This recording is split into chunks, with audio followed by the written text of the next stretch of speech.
Good morning, everybody. Jessica Dill here from Fox 8 News. We are across the schools of Tuscarawas Valley, the elementary school, high school. It's kind of all into one here. They just had drop off this morning. We are staying across the street here. Of course, the last thing we want to do is be there bothering everyone while they're at school, especially on a day like this.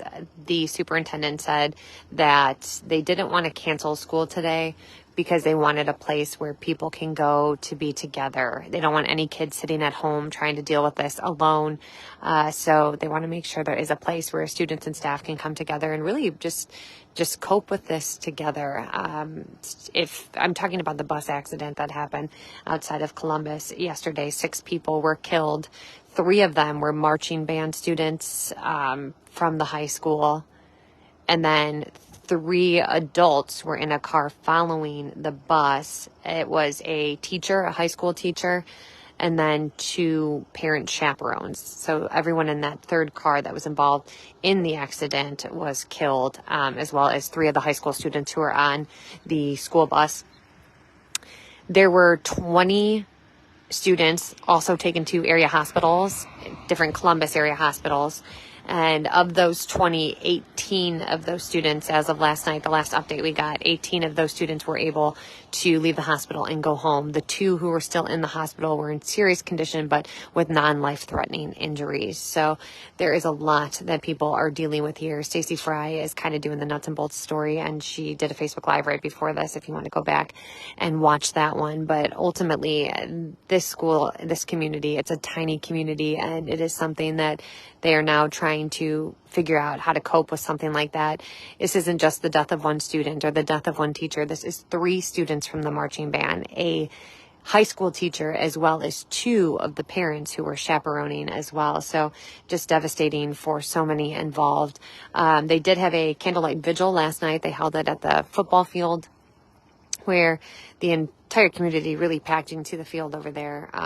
But the entire community packed it. The line was outside of the football field, and the superintendent spoke and talked about how this is the darkest day for this community for sure.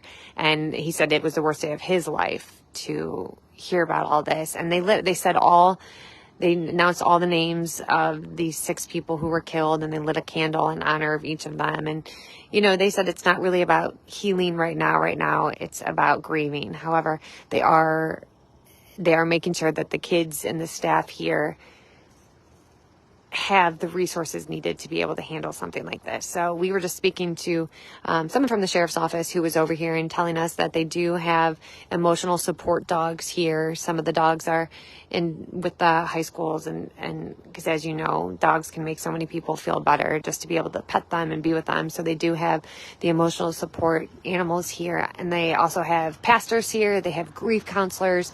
They said they met earlier this morning, and now, we'll throughout the day obviously be with everyone here. The superintendent said yesterday in a statement that they respect anyone who wants to leave their child home. If the parent doesn't want to drop off their kids today, of course that is okay, but they just they didn't want to close the school down because, think about if they closed the school down and the parents both had to go to work, then you just have this child sitting at home thinking about this. And instead, they wanted to make sure that there was a place where everyone can go to be together. They can grieve together. They can have these kind of resources like the animals and the grief counselors and the pastors, and have that available to people. So that's why they decided to have school today.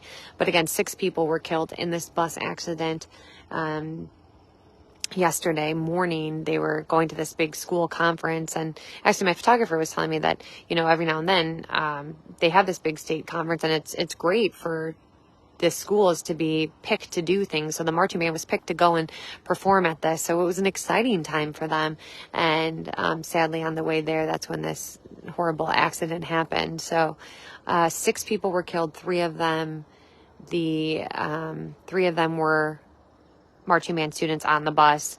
And then 3 people were in another car involved in the accident. It was a teacher at the high school and then 2 parent chaperones who were on the trip as well. So just a very devastating time for this community. That is 6 families impacted by this, but not to mention that you have to think of all the kids who were on the bus too.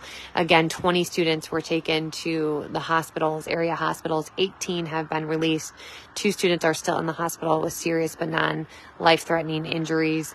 And then the students that did get off the bus, you know, you're just already hearing the horror stories about what they have to go through now, and what they saw and what they went through at the time. So it's just a devastating time for so many. It's such a close-knit community here, such a small little town, and the way that they're handling this is really phenomenal to see. Again, they had this candlelight vigil at the football stadium yesterday for everyone, and then now today they have grief counselors, emotional support animals. They have pastors here at the school. And again, the superintendent just said that they didn't want to cancel school because they didn't want any student to be sitting at home alone on a day like this when they can all come together and, you know, mourn together. So we, of course, will keep you posted on all of this throughout the day. We'll let you know if we get any updates. Of course, the investigation is still far from over as they figure out exactly what happened, which caused the accident. So we'll keep you posted on all this here and on our website, fox8.com. Thanks, everyone.